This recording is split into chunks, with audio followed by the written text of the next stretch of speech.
kabar Bu hari ini? Alhamdulillah baik. Gimana Bu Aminah? Saya juga sehat Bu, Alhamdulillah. Bu, boleh nggak sebentar saya mau berwawancara sama Ibu? Boleh, silakan. Tentang apa ya?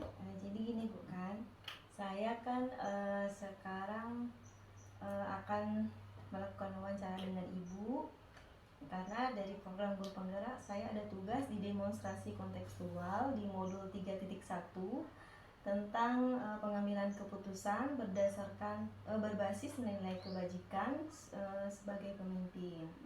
Jadi Ibu kan sebagai kepala sekolah. Nah, di sini pasti di sekolah Ibu punya masalah atau punya kasus yang di dalamnya itu ada dilema etika atau juga ada bujukan moral gitu bukan? Jadi di sini saya ada beberapa pertanyaan untuk Ibu. Boleh, silakan. Mau ditanyakan. Kalau misalnya saya bisa memberi jawaban, ya mungkin Ibu Aminah bisa pakai jawaban saya, tapi nanti terserah Ibu lah ya. Boleh Bu. Jadi Bu kan di sini selama ini bagaimana Ibu dalam mengidentifikasi kasus-kasus yang merupakan dilema etika atau bujukan moral?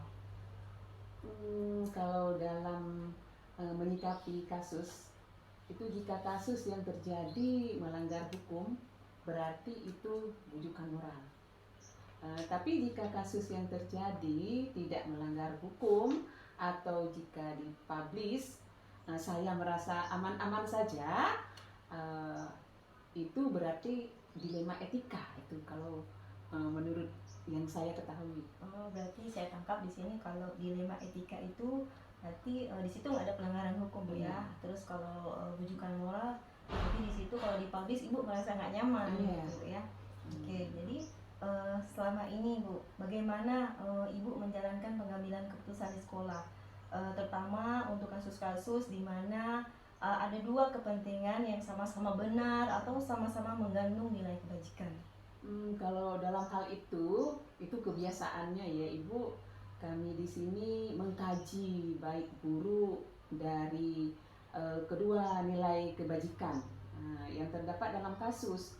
Karena kan hal itu sama-sama benar. Nah, jadi kita kaji dulu. Gitu ya. Jadi dari jawaban Ibu tadi, Ibu mengkaji dulu kasusnya gitu ya. Kemudian dalam mengambil keputusan itu, langkah-langkah atau prosedur seperti apa yang biasa Ibu lakukan selama ini? Kalau dalam mengkaji kasus itu kebiasaan kalau dari kami itu ada beberapa langkah seperti merenungi sendiri kasus yang terjadi, itu yang pertama. Kemudian yang kedua, bisa kami mendiskusikannya dengan guru-guru yang lain. Kemudian dengan sesudah kita diskusikan tadi mengambil keputusan yang tepat. Kemudian bisa juga dengan beretika serta bertanggung jawab. Nah, gitulah kira-kira Ibu beberapa hal. Berarti langkah-langkahnya yang pertama, Ibu sebagai kepala sekolah merenungi sendiri dulu ya masalahnya apa. Kemudian Ibu juga mendiskusikannya dengan guru-guru yang lain. Kemudian Ibu waktu mengambil keputusan pasti keputusan yang beretika serta Ibu juga bertanggung jawab gitu ya. Terus hal-hal apa saja yang selama ini Ibu anggap efektif dalam pengambilan keputusan pada kasus-kasus dilema etika?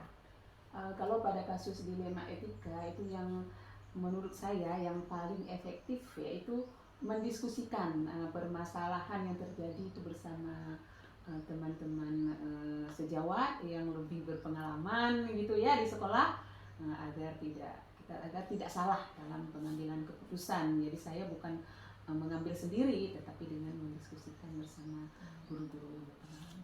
Bagus Ibu. Berarti hal-hal yang paling efektif itu mendiskusikan dengan teman sejawat, apalagi yang beliau tuh punya pengalaman ya. Kemudian hal-hal apa saja yang selama ini merupakan tantangan dalam pengambilan keputusan pada kasus-kasus dilema etika? Yang mengalami tantangan itu jika dalam kasus tersebut ada beberapa orang yang terlibat. Takut jika dalam mengambil keputusan ada yang merasa tidak menerima itu keputusan yang saya ambil.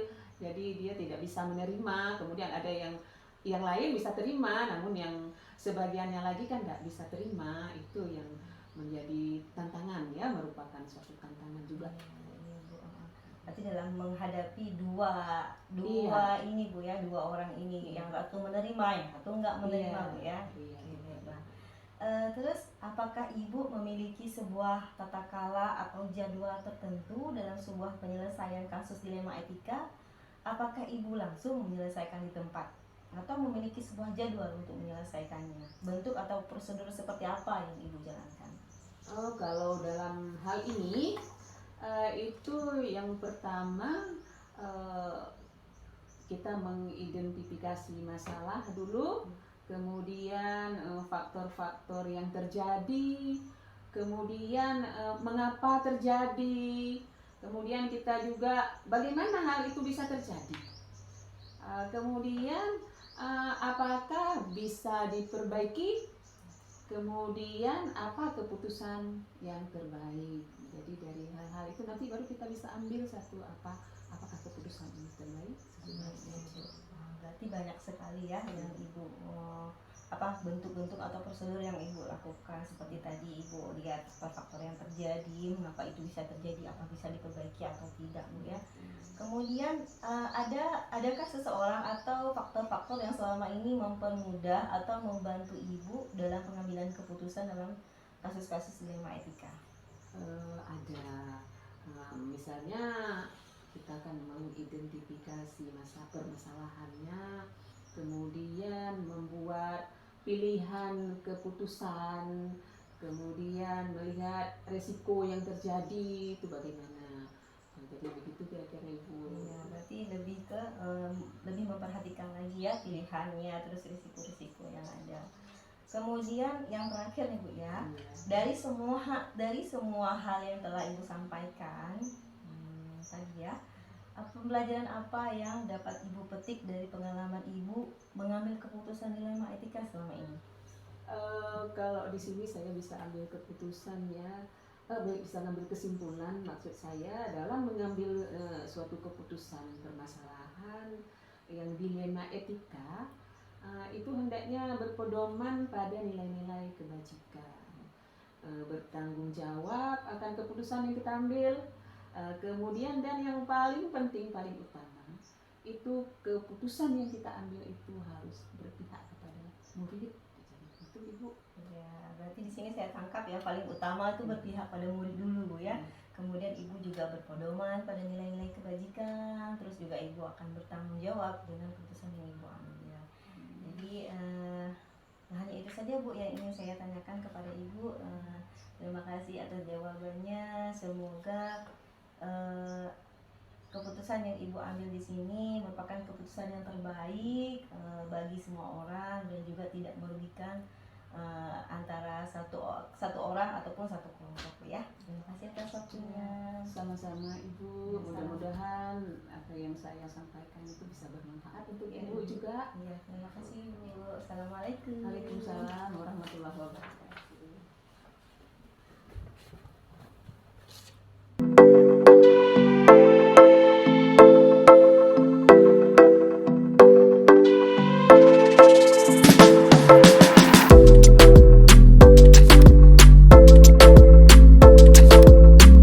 Assalamualaikum Ibu Agus. Waalaikumsalam Bu Aminah. Apa kabar hari ini Bu? Alhamdulillah seperti yang Bu Aminah lihat, baik, sehat. Bu Aminah gimana? Saya juga alhamdulillah Bu sehat luar biasa hari ini, sehingga kita bisa berjumpa hari ini Bu ya. Alhamdulillah. Ya, Ibu juga nampak segar hari ini. Ya kira-kira ada apa ini yang mau ditanyakan sehingga mendadak bertemu pada hari ini Bu Aminah? Iya Ibu. Nah, jadi Bu kan sebelum itu saya ucapkan terima kasih dulu kepada Ibu karena sudah meluangkan waktu untuk bertemu dengan saya hari ini walaupun mepet-mepet Bu ya. Iya. Apalagi Bu sekarang sedang banyak kegiatan Bu. Alhamdulillah. Jadi kayak gini. Jadi gini Bu kan, saya ada tugas dari pendidikan guru penggerak di modul 3.1 di alur D, demonstrasi kontekstual, di mana kami calon guru penggerak itu harus mewawancarai 2 sampai dengan 3 kepala sekolah. Jadi saya mengambil salah satunya ibu sebagai salah satu kepala sekolah yang ingin saya wawancarai. Jadi bangga ini. Ibu. Iya. Ya, jadi bukan di sini ada beberapa pertanyaan yang ingin saya ajukan kepada ibu. Jadi di sekolah pasti ibu ada kasus-kasus atau permasalahan yang dimana kasus-kasus itu ada dilema etika atau bujukan moral di dalamnya gitu Bu. Jadi selama ini bagaimana ibu dapat mengidentifikasi kasus-kasus yang merupakan dilema etika atau bujukan moral? Jadi hari ini pertanyaannya tentang kasus dilema etika sama bujukan moral. Iya Bu. Alhamdulillah memang di sekolah saya, apalagi sekolah di daerah pedalaman, banyak sekali sih kita temui kasus-kasus tentang dilema etika.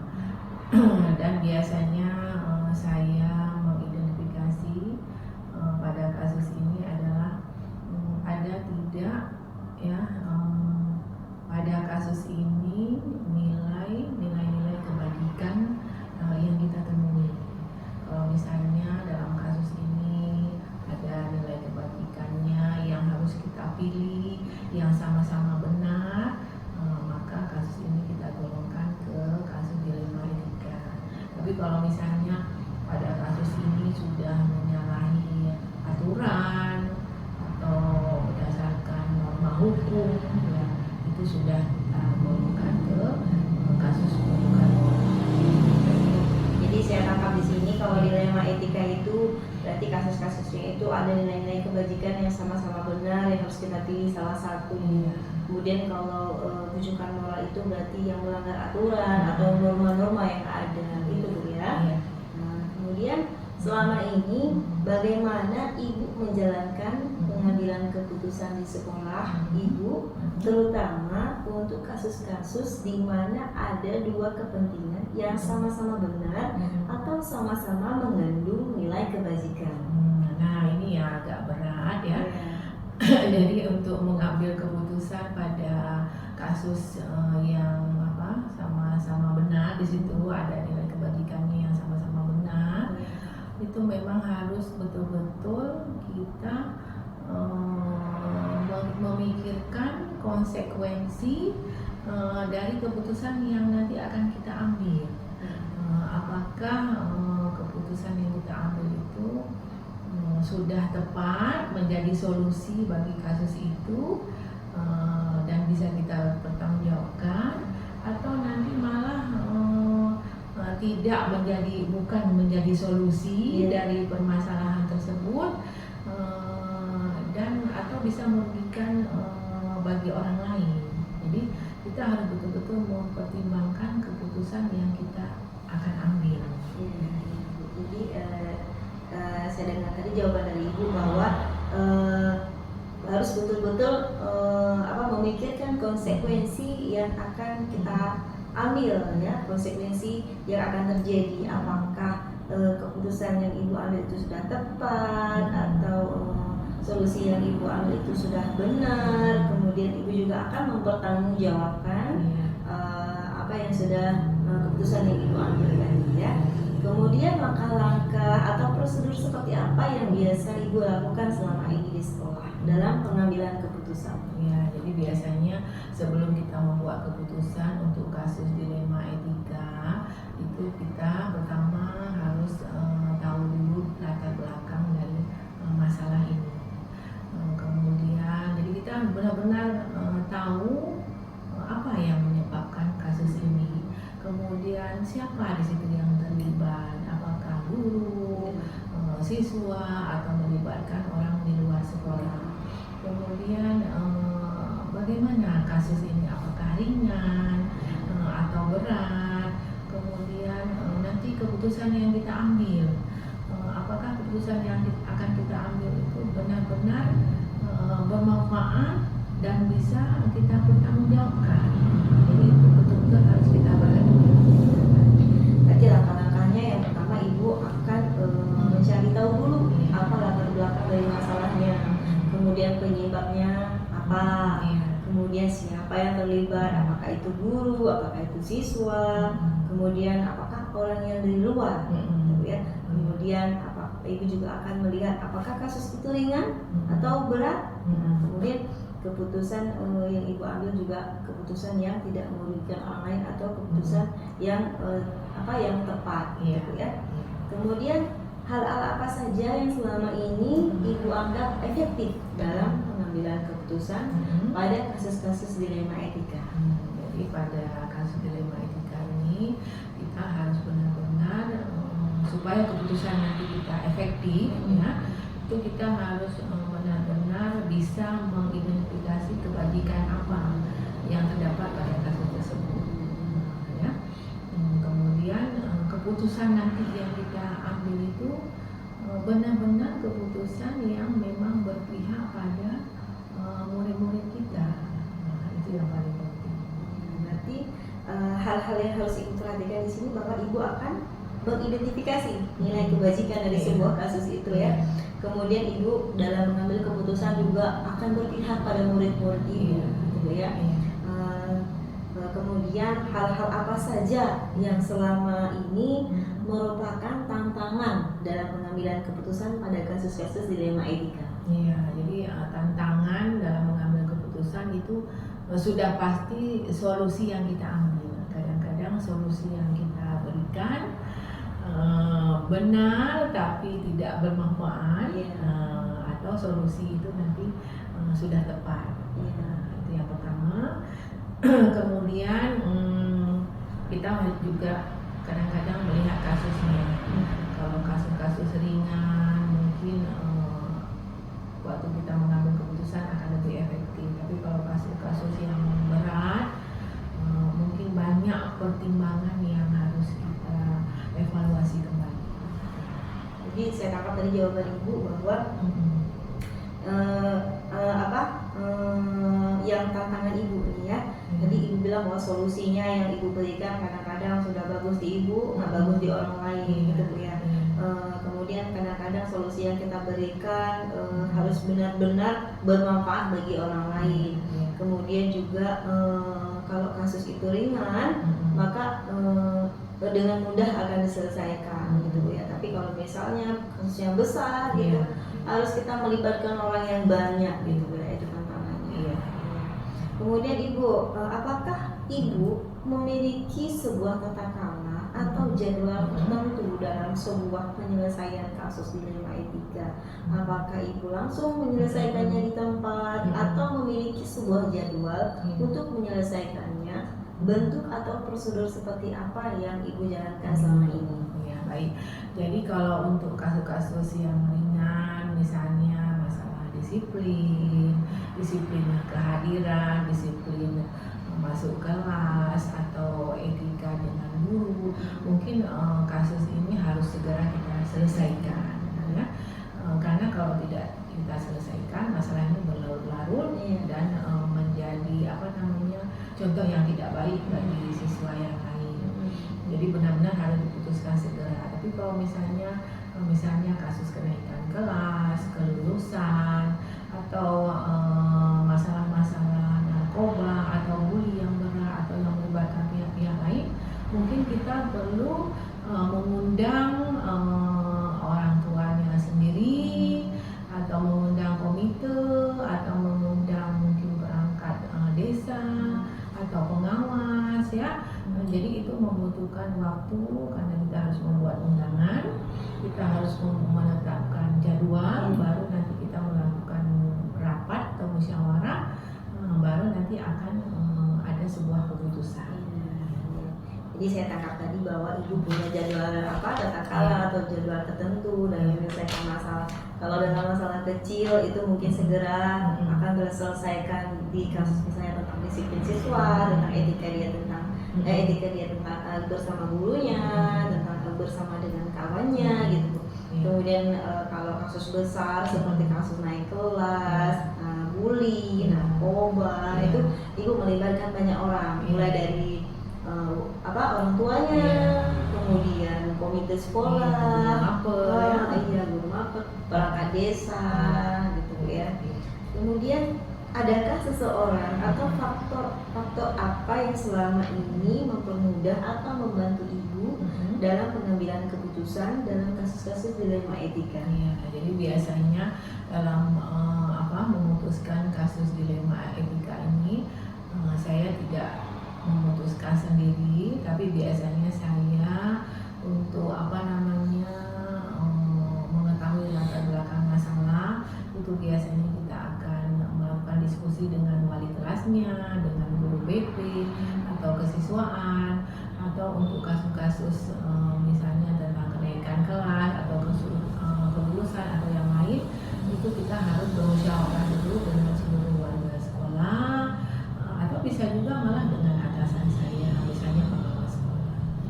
Bu, berarti orang yang ibu perlukan itu mulai dari wali kelasnya, Bu, ya. Nah, ibu melakukan diskusi bersama wali kelasnya, bersama guru BP, juga bersama kesiswaan, dan juga ibu bermusyawarah juga dengan rekan sejawat. Kemudian juga ibu minta solusi dari atasan ibu, gitu ya. Jadi ibu tidak mengambil keputusan sendiri, kerjasama dengan rekan sejawatnya, dengan atasannya, luar biasa, Bu, ya. Kemudian pertanyaan terakhir ini, Bu, dari semua hal yang telah ibu sampaikan tadi, pembelajaran apa yang dapat ibu petik dari pengalaman ibu dalam mengambil keputusan dilema etika selama ini di sekolah ibu? Iya, jadi untuk kasus-kasus dilema etika ini memang yang harus kita pertimbangkan adalah keputusan yang akan kita ambil nanti. Apakah keputusan itu memang benar-benar merupakan solusi yang tepat dan bermanfaat bagi yang mengalami kasus ini, supaya memang kasus ini terselesaikan dengan baik dan bisa menjadi sebuah keputusan yang tepat dan bertanggung jawab. Jadi memang benar-benar kita harus mempertimbangkan keputusan yang akan kita ambil, itu yang paling penting. Baik, Ibu. Jadi keputusan yang diambil itu merupakan solusi yang paling tepat, gitu, Bu, ya. Harus benar-benar diperhatikan, gitu. Dan juga keputusan yang diambil mungkin seperti yang Ibu sudah jelaskan tadi, bahwa harus berpihak pada murid, gitu, Bu. Kemudian juga harus memperhatikan nilai-nilai kebajikannya dari Ibu, ya. Oke, baik, Ibu. Sebagai kepala sekolah, Ibu memang sangat luar biasa dalam mengambil keputusan yang banyak pertimbangannya, ada kolaborasinya sampai dengan minta solusi juga dengan atasan Ibu, dengan perangkat desanya lagi, Bu, ya. Oke, terima kasih Ibu atas jawaban-jawaban Ibu. Ya, mungkin jawaban-jawaban saya tadi mungkin ada kekurangannya, karena semua itu kan berdasarkan pengalaman-pengalaman yang kita dapatkan di sekolah, Bu Aminah. Mudah-mudahan bermanfaat. Iya, terima kasih Ibu. Semangat terus jadi kepala sekolah, Bu, ya. Sama-sama, Bu Aminah.